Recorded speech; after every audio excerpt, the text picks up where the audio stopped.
Delivering bad news well is an essential skill for doctors. Not communicating bad news sensitively may cause dissatisfaction to patients and families. Patients will remember for the rest of their life how they felt when the doctor broke bad news to them. It may be a new cancer diagnosis, multiple sclerosis, or Parkinson's disease. Delivering bad news in a compassionate way can make a difficult situation easier to cope with for patients and families. Hey friends, welcome back to the channel. If you're new here, my name is Dr. Erwin Kwun. On this channel, we explore strategies to help you lead a happy and fulfilling life. In this tutorial, you will learn the SPIKES protocol to break bad news.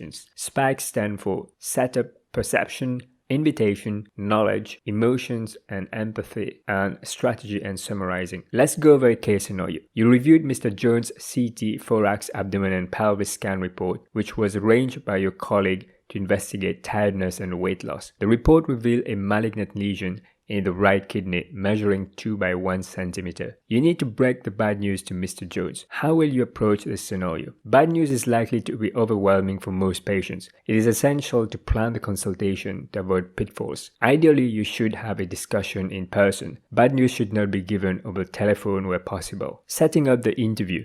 Prepare the consultation beforehand. Plan what you're going to say. Gather adequate facts about the case. Make sure you read the CT scan report carefully and have the correct patient details. You may ask the receptionist to call Mr. Jones and make an appointment. Suggest the patient if he'd like to be accompanied by a spouse or someone close to him. Making this suggestion provides warning to the patient that the appointment is about something serious. Make sure you have protected time without interruptions. Turn off bleeps or mobile phone. Allocate sufficient time for the appointment so you give the patient and relative time to ask questions or express their emotions. Choose a quiet setting which will provide privacy for the discussion. Assess the patient's perception. Use open-ended questions and start by establishing what Mr. Jones already knows. Getting an understanding of the patient's perception will help you tailor how you deliver the information. Check whether Mr. Jones is willing and able to hear what you have to say.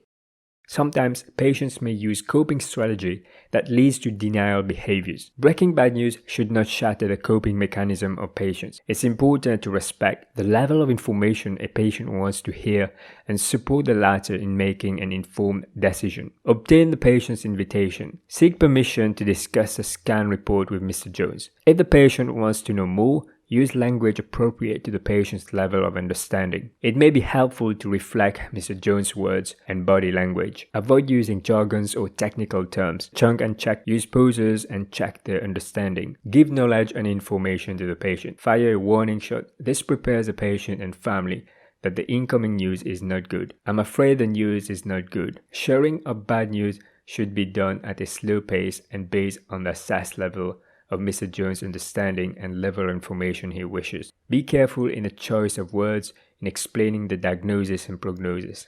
Give Mr. Jones enough time and space to absorb the information and ask questions. Be honest what you don't know. If Mr. Jones asks, "How long have I got to live?" you should be careful as you can't give an accurate answer. Observe the patient and be sensitive to how the patient is reacting. Address emotional response before providing further medical information. Reassure Mr. Jones of ongoing support.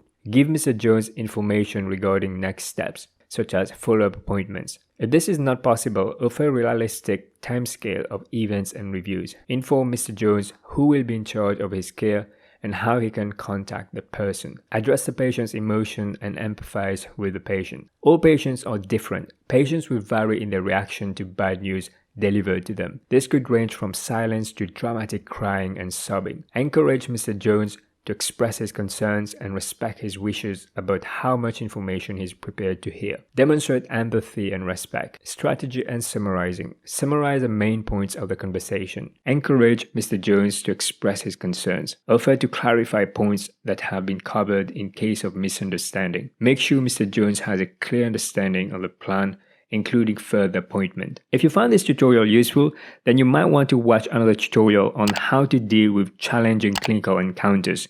Click the video to watch it. Take care everybody. Bye bye.